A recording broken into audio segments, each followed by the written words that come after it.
이번에 57차 새벽기도 대행진은 전에는 이제 주일 설교, 수요 또 주일 저녁 예배 설교를 새벽기도 대행진하고 다르게 했는데, 특히 저 같은 경우는 계속 이어서 지금 합니다. 오늘이 새벽에 7차를 했고요. 지금은 8차 쭉 이어서 하니까 여러분들이 왜 그러냐면 여기도 이제 새벽기도 대행진에 나오시는 분들도 있고 안 나오시는 분들도 있을 텐데, 소외 감당하지 않도록 이 하나님께 집중하라는 제목을 가지고 같이 우리 교육자를 같이 하니까 여러분들이 좀 많이 참여해 주시고, 참 고무적인 것은 이제 이번 주는 모르겠어요 어떻게 될지. 아무튼 지난 주는 통계를 보면은 참여하시는 분들이 상반기보다 더 이게 왔다 갔다 안 하고 많았습니다.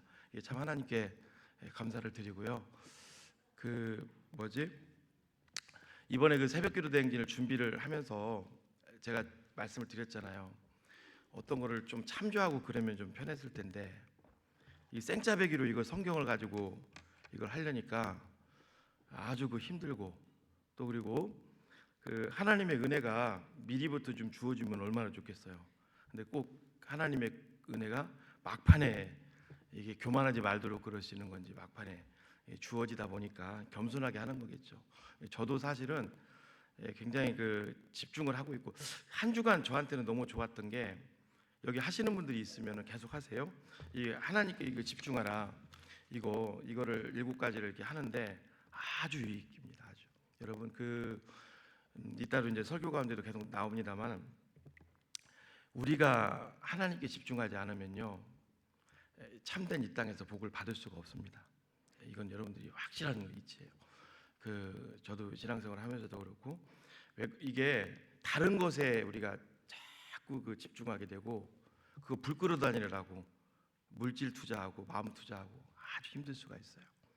하나님 이제 사실은 저를 위해서도 이걸 만든 거거든요. 그리고 앞으로 특세 때 이걸 꼭 좀 할 겁니다. 그래서 지금 여러분 이거 여기다 넣어드린 게 2주권 넣어드렸어요. 또 다음 주는 또 1주권가 나가겠죠. 그래서 일주일이라도 한번 여러분들이 하시고, 이게 보니까 내가 끊고 싶은 거를 한번 여러 해보시라는 거죠.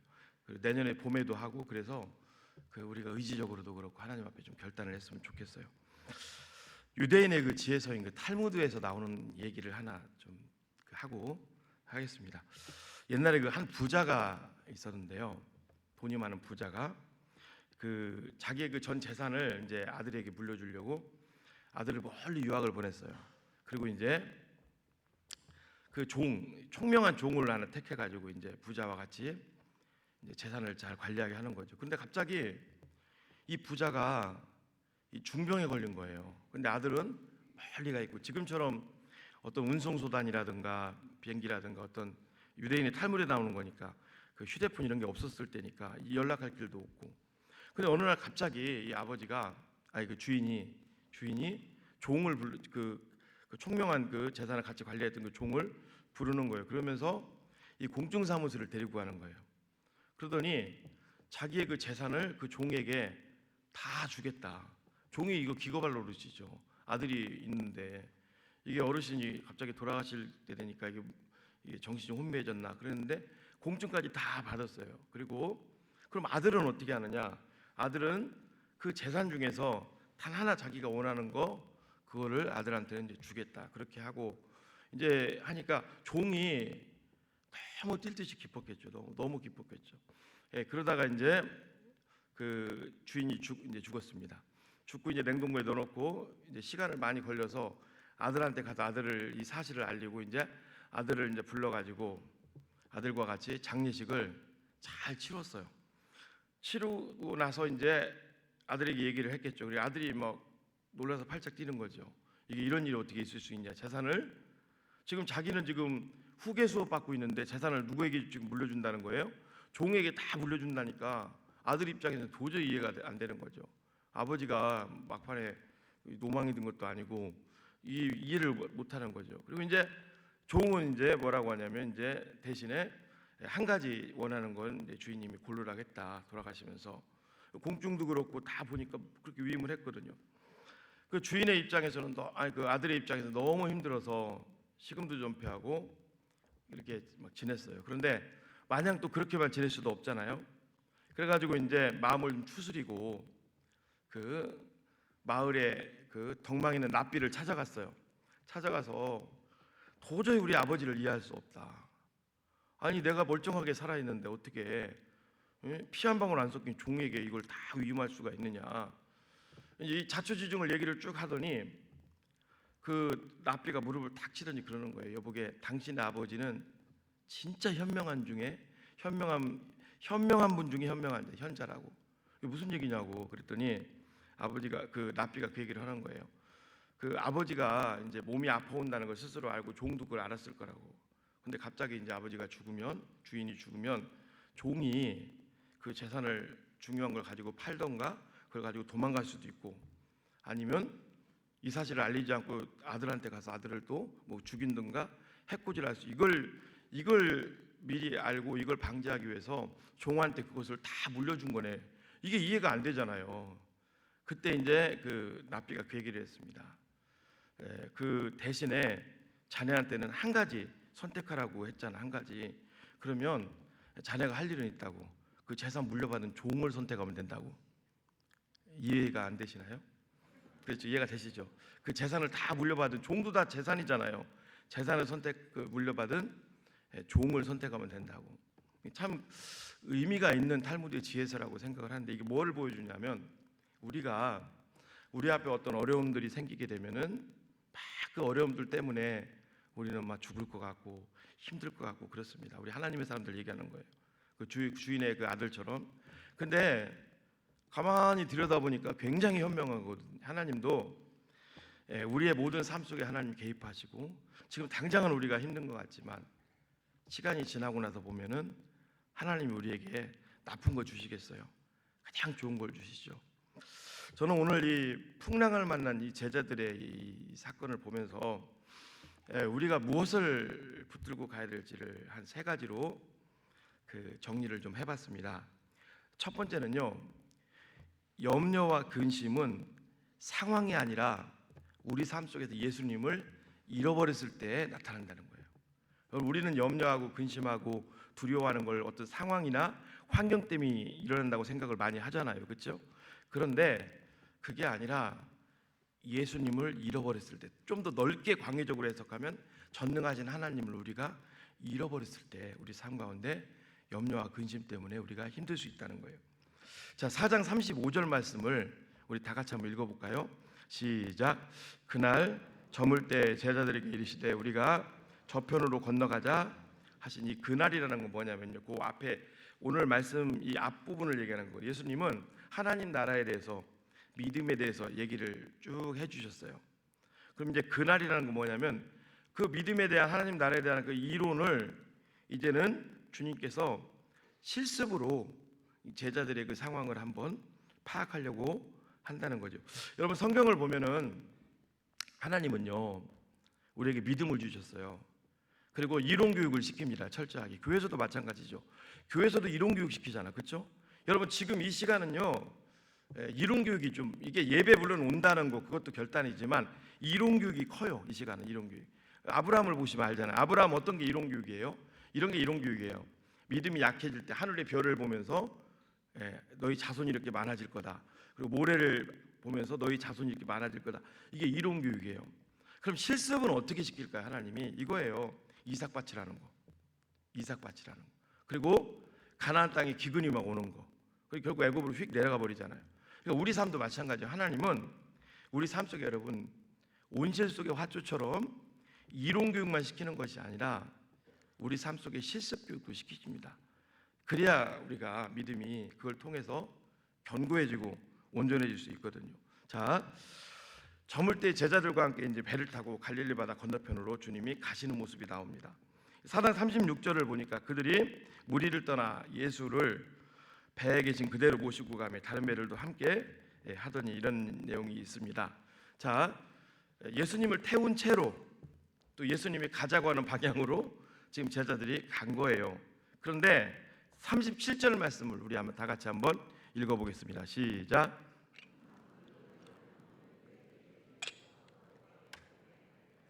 자, 보십시오. 잘 따라오셔야 됩니다. 뭐가 일어났다고, 여러분? 큰 광풍이 일어났다고. 자, 먼저는요, 주님이 원하시는 방향으로 우리가 가더라도, 예수님 중심적인 삶을 살더라도, 아까 제가 실습 얘기했잖아요. 우리 삶 속에 어려움이 올 수 있어요, 없어요? 있다는 거예요. 그런데 여기서 말하는 어려움은요, 큰 광풍인데요. 자, 보십시오. 갈릴리 바다는 이제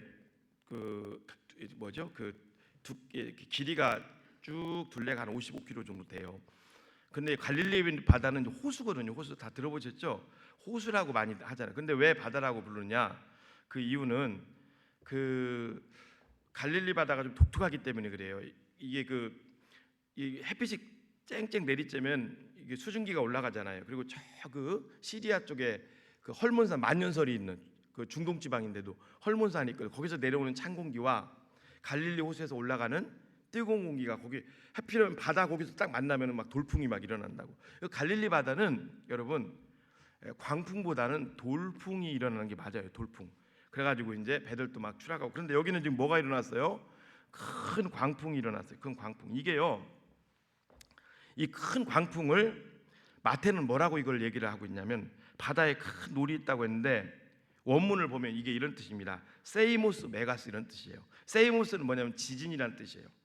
메가스는 뭐 우리 메가토, 여기 옆에 돌아가면 메가커피 있죠? 아주 큰 거 다 연결되는 거잖아요. 그러니까 세이모스 메가스, 큰 광풍은 뭐냐면 갈릴리 호수에서는 이게 일어날 수 없는 거예요. 왜? 이게 지진이 들어갔다는 것은 쓰나미잖아요. 여러분, 쓰나미는 엄청 큰 대양 막 이런 데서 일어나지 이게 무슨 호수에서 일어날 게 아니거든요. 그럼 여기 말하는 큰 광풍은 그냥 주님 모시고 가는데 자연적으로 일어난 것이 아니라 예수님께서 제자들의 믿음을 테스트하기 위해서 특별한 섭리로 주님께서 주신 거라고 볼 수 있죠. 특별한 섭리로. 여러분, 원래 여기는 세이모스 메가스라는 단어가 들어가면 안 돼요. 갈릴리 바다는 호수라고 했잖아요. 아무리 크게 일어나도 돌풍 정도. 근데 큰 광풍은 거의 메가톤급, 그 지진이 막 일어날 정도의 광풍, 그게 일어났다는 거거든요. 그럼 하나님의 어떤 뜻이 있다는 거예요. 여러분, 우리도 마찬가지입니다. 우리가 이 땅을 살다 보면요, 많은 분들이 이거를 잘 캐치를 못해요. 살아가다 보면 내 생각과는 내 뜻과는 다른 이런 일들이 일어날 수 있어요. 근데 전혀 상관없는, 그렇죠? 내가 믿음 생활 잘하고 하나님 의지하고 사는데 내 삶 속에서 이게 갈릴리 바다에서 큰 광풍이 일어날 수가 없는데 이건 일어났다는 것처럼 내 삶 속에서 어떤 이게 이해할 수 없는 일, 저도 그걸 많이 겪고 살아갑니다. 이해할 수 없는 일들이 일어난다는 거예요. 우리가 살아가면서 우리 기준이 이건데, 기준점이 이건데 그걸 초월하는 일들이 막 일어나면 막 힘들 수 있죠. 여러분 생각해 보세요. 아브라함에게 하나님이 100살의 아들을 주었어요. 그것도 75세에 약속을 하시고 정말 25년 동안 아주 끈적끈적하게 기다리겠다가 100살에 겨우 아들을 줬어요. 그런데 조금 예뻐질만 하니까, 정들만 하니까 또 바치라고요. 이게 이해할 수 없는 일들이잖아요. 이해할 수 없는 일들. 근데 여러분, 독자 이삭을 바치고 났을 때 주의 천사를 통해서 하나님이 하시는 말씀이 있어요. 내가 이제야 나를 경외하는 줄 내가 알겠다. 그 후로요, 아브라함의 삶이 이전보다 훨씬 평탄해요. 훨씬 귀하게 작동합니다. 여러분, 하나님이 우리 가운데 어떤 그런 것들, 시험들, 마귀가 주는 시험 유혹 말고요, 하나님 테스트가 있는데 자주 오지는 않아요. 가끔 올 수가 있어요. 가끔. 예를 들면 다윗에게 왔던 거는 뭘까요, 여러분? 사울을 죽일 수 있는 기회가 있었잖아요. 그죠? 안 죽이잖아요. 그죠? 하나님의 기름 부으심 받은 자를 내가 어떻게 해야겠습니까? 요셉도요, 여러분, 보디발의 아내와 어떤 문제가 생길 뻔했잖아요. 그렇게 안 하잖아요. 그런 것들을 우리가 좀 잘 캐치하면 하나님이 우리를 귀하게 신앙을 업그레이드 해줍니다.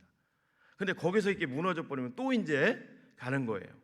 이런 것들을 여러분들이 잘 우리가, 제자들을 지금 주님이 보시는 거예요. 계속 지금 가르치고, 그동안은 뭐 했어요, 여러분? 제자들에게 은사도 부어주고 주님이 거의 다 하셨어요. 이제는 제자들에게 생각지도 않은, 예수님이 있는데, 예수님이 가자고 했는데 갈릴리 바다에 이거 지금 듣도 보도 못한 이 지진이 있는 이런 큰 광풍이 일어나니까 얼마나 당황이 됐겠어요. 여러분, 제자들이 그런 얘기를 합니다. 4장 38절을 보면은요, 예수께서 고물에게 베개를 베고 주무시더니 제자들이 깨우며 이르되 선생님이 우리가 죽게 된 것을 돌보지 아니하시나이까. 왜 잠만 자고 있냐는 거예요. 거기서 우리 지금 다 죽게 생겼는데, 우리 큰일 났는데. 제가 오늘 서두에 말씀을 드렸습니다. 여러분, 두려움은요, 염려와 고난은요, 그것 때문에 생기는 것 같지만 넓게는 하나님을, 그리고 예수님을 잊어버렸을 때 와요. 여러분, 오늘 말씀 앞부분을 쭉 돌아가 보면요, 제자들에게 얼마나 많은 체험을 주님이 보여주셨어요. 중풍병자도 고치고 손 마른 자도 고치고. 그리고 마가복음 1장 34절, 오늘 앞부분 한번 읽어볼까요? 하나만 우리 다 같이 읽어보겠습니다. 시작.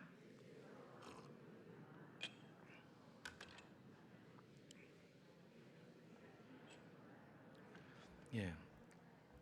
이렇게 능력 있는 분하고 같이 가는데 그걸 잊어버리니까 막 죽을 것 같이 힘든 걸 보게 되죠. 자, 여기서 예를 하나 들어보겠습니다. 다윗 같은 경우 볼까요? 다윗, 양을 칠 때부터 누구에게 집중했어요? 하나님께 집중했죠. 양을 칠 때. 그러니까 골리앗이 나타났잖아요. 골리앗이라는 엄청 큰 시험이 오잖아요. 문제될 게 없어요. 골리앗 크게 안 보입니다. 사울도 그 구척장신 골리앗 앞에 벌벌 떨었지만 다윗은 너는 칼과 창과 단창으로 내게 나오거니와 나는 만군의 하는. 오히려 골리앗의 그 이마가 더 크니까 다윗에게는 유리한 거죠. 관역이 더 크니까, 그죠? 오히려 그렇게 생각할 수 있다고. 그랬다가 나중에 사울이 또 얼마나 다윗을 괴롭혀요. 그때도 하나님께 집중하니까 전쟁 흔들리지 않아요. 블레셋으로 피했어요. 거기서도 흔들리지 않아요. 나중에 왕이 됐습니다. 이제 왕이 되니까 어떤 일이 일어나요? 물질이라든가 이런 게 막 주어지잖아요. 그때도 흔들리지 않습니다. 이게 하나님께 집중하는 사람의 귀한, 어떻게 보면 특혜죠. 그렇습니다. 그 출애굽기를 잠깐 볼게요. 출애굽기 3장 4장을 보면 모세에게 하나님 나타나세요. 그리고 모세에게 어디로 가라고 하세요? 그 애굽으로 들어가라고 합니다. 모세가 그 소리를 듣는 동안 40년 기억이 생각났을 거라고. 살인하고 도망온 곳이잖아요. 나를 죽이려고 하는 사람들이 지금도 있을 수 있잖아요. 그렇죠? 못 간다고 했지만 하나님은 지팡이를 통해서 이적을 보여주시고 나중에 모세가 들어갈 때 어떻게 성경이 묘사하고 있어요? 자, 우리 출애굽기 4장 20절 시작. 모세가 그의 아내와 아들들을 나귀에 태우고 애굽으로 돌아가는데 모세가 하나님의 지팡이를 손에 잡아. 이게 뭘까요? 하나님께 집중하는 삶이에요. 믿으십니까? 오늘 우리도 마찬가지입니다. 이것은 여러분, 아말렉이 쳐들어왔을 때도, 이스라엘은 지금 훈련을 제대로 못 받은 사람들이잖아요. 아말렉이 쳐들어왔을 때도 그대로 적용됩니다. 모세는 어떻게 했을까요? 우리 출애굽기 17장 9절 말씀도 같이 읽어봅니다. 시작. 모세가 여호수아에게 이르되 우리를 위하여 사람들을 택하여 나가서 아말렉과 싸우라. 내일 내가 하나님의 지팡이를 손에 잡고 산 꼭대기에 서리라. 우리 삶의 최고가 뭐라는 거예요? 하나님이라는 거죠. 예수님이라는 거죠. 위대한 아프리카의 선교사 이 리빙스턴이 16년을 이제 선교를 하고요. 아프리카 그 오지에서. 그리고 이제 그 모국으로 가서 안식년을 맞이하는데 대학교들 다니면서 이제 그 간증 강연을 했습니다. 강연이 끝났어요. 한 학생이 손을 번쩍 들더니, 아니요, 지금하고는 상황이 다르지. 그 옛날이니까 어떻게 그렇게 악조건 속에서 16년을 버틸 수 있었습니까? 비결이 뭡니까? 이제 그 학생이 물어보니까 리빙스턴이 그 비결에 대한 것을 내가 가르쳐 주겠나고 말씀 두 구절을 거기서 알려줬다고 합니다. 그것은 바로 요한복음 14장 18절에 읽어드릴게요. 내가 너희를 고아와 같이 버려두지 아니하리라. 그 다음에 마태복음 28장 20절 말씀입니다. 내가 세상 끝날까지 너희와 항상 함께 있으리라. 나는 이 말씀을 늘 붙잡고 하나님을 의지했더니 하나님이 16년이라는 시간 동안 문제없이 사역을 잘 감당할 수 있게 해줬다고. 그렇습니다. 예수님은 이런 말씀하셨어요. 마태복음 6장 30절로 31절에 우리 다 같이 한번 읽어볼까요? 시작. 오늘 있다가 내일 아궁이에 던져지는 들풀도 하나님이 이렇게 입히시거든. 하물며 너희일까 보냐 믿음이 적은 자들아. 그러므로 염려하여 이르기를 무엇을 먹을까 무엇을 마실까 무엇을 입을까 하지 말라. 여기 핵심이 뭘까요? 여기 핵심이 언뜻 보면 여러분 염려하지 말라는 것 같지 않아요? 저는 이 핵심을 가만히 읽어보니까 이 말씀의 핵심이요, 저는 6장 30절에 있다고 봅니다. 들풀이라고 생각해요. 들풀. 어떤 들풀? 아궁이에 던져지는 들풀. 잘 보세요. 들풀이 아궁이에 지금 던져진다는 건 뭐예요? 사명이 끝난 거예요. 근데 그 전까지는 하나님이 책임져 주셨다는 들풀을. 우리도 마찬가지예요, 여러분. 사명자는 하나님이 데려가지 않습니다. 믿으시면 아멘? 여러분, 사명 따라 사십시오. 이 껍데기 따라 살면은요, 마지막에 후회합니다. 우리 인생, 짧은 인생 사명 따라 사십시오. 할렐루야. 여러분, 모세에게 오늘 새벽에 얘기했습니다. 건져냄 받았기 때문에, 그죠? 물에서, 나일강에서 모세는 건지는 사역하잖아, 이스라엘 백성들. 우리도 마찬가지입니다. 예수님을 믿고 우리도 건짐받은 자들이잖아요. 누군가를 이제는 건져내는 사역을 해야 될 줄로 믿습니다.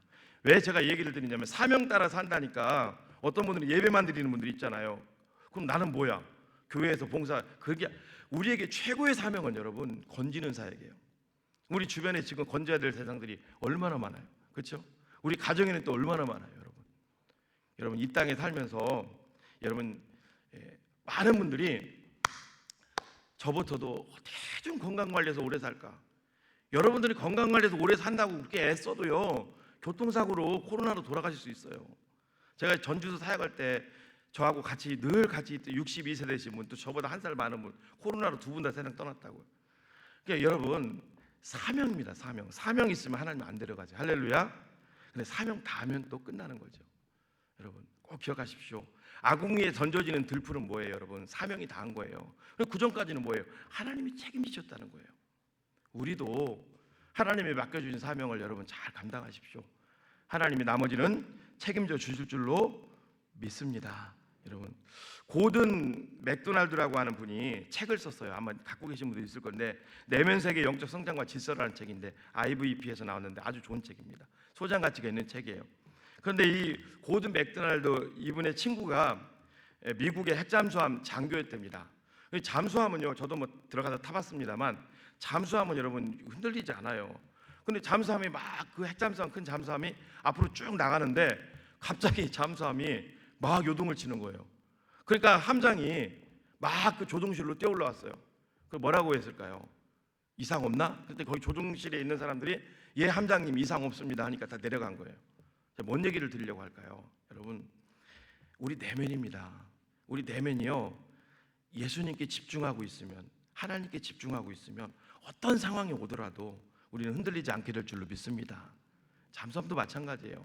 그 조종실만 딱 잡고 있으면 어떠한 상황이 오더라도 흔들리지 않는다고.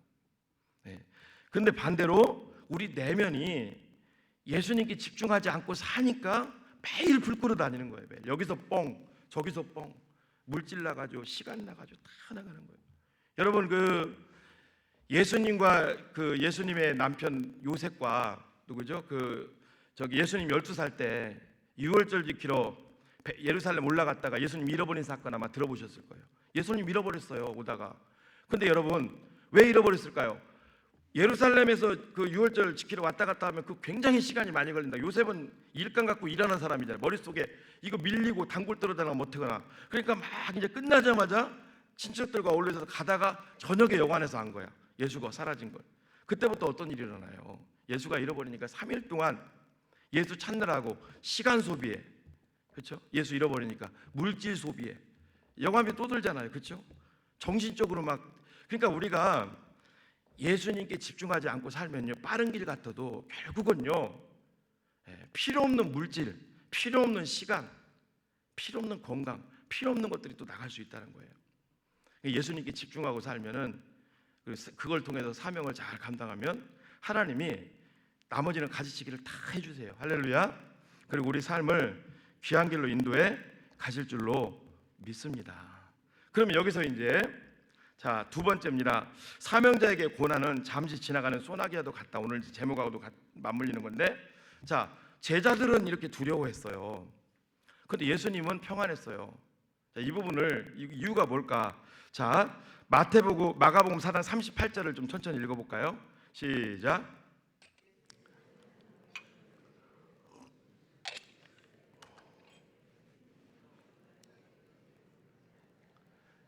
자, 보십시오. 요거를 그냥 쉽게 지나가면, 배가 딱 있어요. 이물, 고물. 이물은 앞에, 고물은 뒤. 거기서 예수님 주무셨다. 근데 뭐하고 지금 베개 비고 지금 주무시잖아요. 이 말씀이 그냥 이렇게 딱 지나갈 말씀이냐? 그게 아니죠. 다 연결돼 있다고, 말씀하고. 이게 예수님이 두려워하지 않은 이유하고 연결돼 있다고. 좀 말씀을 좀 볼까요? 예수께서 어디서 주무셨어요? 고물에서. 고물을 여러분들이 그 국어 사전을 치면 배 뒤편이라고요. 배 뒤편. 고물에서 베개를 베고 주무셨다. 자, 이거를 풀려면, 이 부분을 풀려면 이 이스라엘에 뭐를 알아야 되냐면 이스라엘 갈릴리 호수의 어업 방식을 알면 이게 풀 수 있어요. 어업 방식. 자, 보십시오. 그 갈릴리 호수는요, 낮에는 엄청 뜨거워요. 엄청 뜨겁다고. 그러다 보니까 물고기가 올라왔다가 잘못 넣으면 삶아져. 뭐 그 정도는 아니겠지만 하여튼 삶아지 엄청 뜨겁다고요, 물이. 그런데 이제 물고기가 낮에는 안 올라와요. 그렇죠? 베드로도 밤에 잡잖아요. 낮에는 안 올라와요. 저녁 되면 물고기는 낮에는 이제 아무래도 좀 시원한데 밑에 좀 있다가 물이 좀 식으면 얘네들이 플랑크톤 먹으러 위로 올라온다고. 그러면 어부들이 고기를 밤에 주로 잡아요. 밤에 잡는데 여러분 낚시해 보신 분들은 알 거예요. 물고기가 계속 있는 게 아니에요. 바다 낚시 해보신 분들은 이거 잘 알 거예요. 물고기가 언제 있냐면 있다 없다 해요. 특히 물 두를 때 물고기가 막 물리다가 좀 있다 또 안 물렸다가 좀 쉬었다가 또 물리고 그러거든요. 베드로가 밤새도록 그물 내렸다는 거, 어린이 뭐 천하장사입니까? 이게 뭐냐면요, 물고기가 지금 물려 그러면은 막 그물 내려 잡는다고. 이제 계속 안 물려 그러면 계속 내릴 수는 없잖아. 에너지가 소비되니까. 그때는 옮기던가 아니면 상황을 좀 기다린다고요. 그때 뭘 했냐면 이 배 뒤쪽에 뭘 만들었냐면 의자도 갖다 놓고 양탄자도 갖다 놓고 베개 같은 거 갖다 놓고 거기서 쉴 수 있게 만들어 놨다고.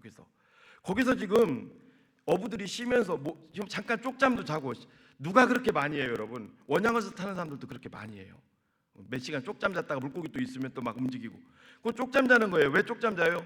지금은 물고기가 없지만 뭐예요? 조금 있으면 물고기가 올 거라는 그런 확신 때문에 쪽잠 자는 거예요. 거기서 그 확신 때문에. 자, 예수님이 지금 그 배를 타고 제자들과 가는 건 물고기 잡는 배는 아니에요. 그런데 제자들은 막 그 풍랑 광풍 앞에 호들갑을 떨었지만 예수님은 뭐예요? 조금 있으면 아까 말대로 거기서 좀 자면 지금 물고기가 없지만 조금 있으면 물고기가 온다는 것처럼 조금 있으면 이 광풍이 뭐 할 거다? 지나갈 거다. 이게 믿음이죠. 이 광풍이 지나갈 거다. 자, 그러면 여기서 또 이제 우리가 또 이제 그 질문을 또 드려볼게요.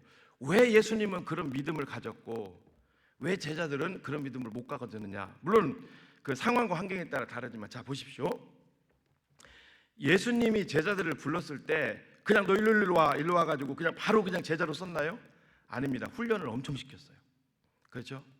훈련을 철저하게 시켰습니다. 철저하게 시켰어요. 그리고 그 훈련을 시켰다가 이제 때가 되니까 그들과 함께 동역을 하는 거잖아요. 그거죠. 제가 아까 얘기했지만 사명이 있으면 하나님이 안 데려간다고. 자 보십시오. 이 배가요, 예수님도 탔고 제자들도 탔어요. 이게 뒤집어지면 제자들만 죽을까요? 예수님도 같이 죽습니다. 제자들이 그 생각을 못한 거예요. 뒤집어지면. 여러분, 우리도 마찬가지예요. 여러분, 하나님께서 우리에게 사명을 맡기셨습니다. 그리고 여러분 열심히 사명 감당하십시오. 저는 확신합니다. 사명 잘 감당하면은요, 그거는요 보증수표예요. 잘 감당하십시오. 제가 그 목사님들도 이렇게 보면은 진짜 어떤 목사님들은 우리 원로 목사님 계속 다니시니까 어떤 목사님들은 은퇴하고 아무것도 안 하세요. 그럼 어떤 일이 많이 늙어요.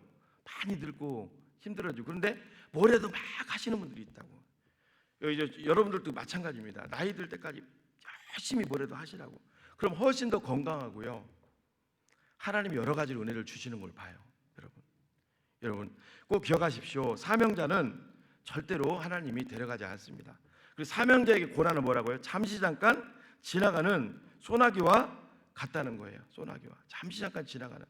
지금 그 육군사관학교 학생들을 이렇게 가르치려면 보니까 거의 3억 가까이 들더라고요. 그럼 여러분 육사에서 국민 세금으로 3억을 들여서 더 들겠죠. 육사 생도를 이제 4년 동안 양성을 했어요. 그리고 당신 이제 육사 졸업했어요. 군 생활은 한 달만 하셔. 그렇게 하겠어요? 그렇게 할 사람은 없죠.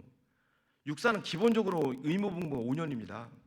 5년이라고요. 기본적으로.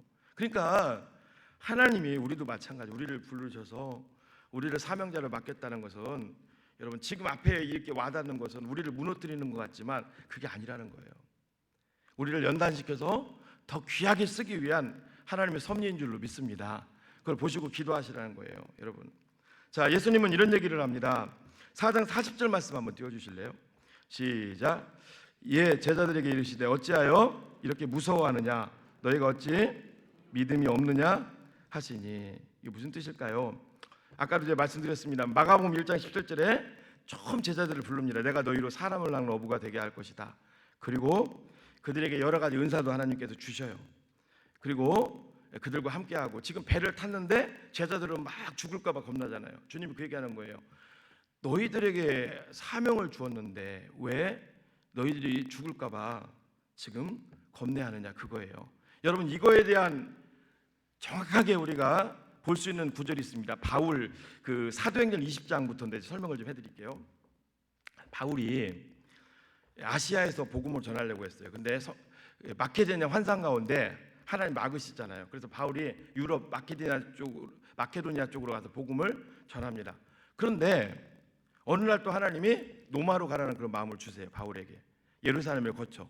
그때 바울이 그것을 사람들에게 얘기했더니 사람들이 다 말리죠. 지금 이스라엘 들어가면 100% 죽을 수 있다고. 그때 바울이 이렇게 고백해요. 사도행전 20장 23절부터 제가 읽어드릴게요.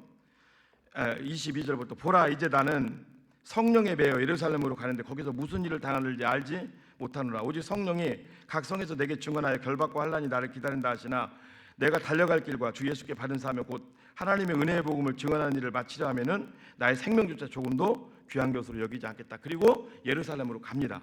거기서 아니다 다를까 붙잡혀서 재판받고 이제 포박돼서 어디를 가냐면 배를 타고 이제 노마로 압송돼요. 그때 유라골루라고 하는 큰 광풍이 막 일어나가지고 거기 있는 사람들이 다 죽게 생겼어요. 바울은 죄수고. 그때 바울이 뭐라고 얘기를 할까요? 거기에 있는 사람들을 오히려 위로합니다. 걱정 마. 제가 읽어드릴게요. 사도행전 27장 22절. 안심하라. 너희 중 아무도 생명이나 아무런 손상이 없겠고 오직 배뿐이라. 내가 속한 받고 내가 섬기는 하나님의 사자가 어젯밤에 내 곁에 서서 말하되 바울아 두려워하지 말라. 내가 가이사 앞에 서야 하겠고. 가이사는 로마 총독이잖아요. 그죠? 로마 황제 참. 또 하나님께서 너와 함께 항해하는 자들을 다 내게 주셨다. 그러니까 무슨 뜻이에요? 내가 사명이 있기 때문에, 내가 로마 황제에게 복음을 전해야 되는 사명이 있기 때문에 하나님이 나 안 데려간다는 거예요. 나 안 데려가기 때문에 당신들도 다 책임져 줄 거라는 거예요. 여러분, 그렇습니다. 사랑하는 성도 여러분, 믿음 생활하면서 두려워하고 힘들고 암울하고 그럴 수 있을 거예요. 여러분 걱정하지 마십시오. 하나님이 각자에게 맡긴 사명이 있는 줄로 믿습니다. 여러분 그 사명을, 그럼 우리는 어떻게 살아야 될까요? 남은 삶 사명에 집중하십시오. 사명에 집중하시고 하나님을 의지하십시오. 할렐루야. 말씀을 마치겠습니다. 미국 그 텍사스에 달라스 신학교라고 있어요. 세계적인 신학교입니다. 학생들이 지금 많이 모이는 신학교인데 1920년대 미국이 경제 대공황이 왔거든요. 그때 신학생도 없고 막 달라스 신학교가 빚에 허덕여가지고 굉장히 힘들었을 때가 있어요. 그때 문을 거의 닫을 지경에 달라스 신학교를 설립한 루이스 세퍼 박사와 또 교수님들 또 여러 그 믿음의 사람들이 모여서 간절히 하나님 학생도 보내주시고 그리고 이 신학교 문을 닫지 않게 해달라고 간절히 기도했습니다. 그런데 응답이 안 되고 점점 어려워지는 거예요. 그때 같이 기도의 자리에 있었던 아이언사이드라고 하는 이 사람이 이런 얘기를 합니다. 우리 기도 제목을 좀 바꾸죠. 어떻게? 여기가 텍사스 아닙니까? 텍사스는 그 가축, 소 같은 거 이렇게 많이 기르는 목장이 엄청 발달된 곳이잖아요. 이렇게 기도했다고 합니다. 우리 이렇게 기도하죠. 주님, 당신은 모든 산과 모든 언덕과 그리고 모든 가축들을 소유하고 계시는 부자가 아니십니까?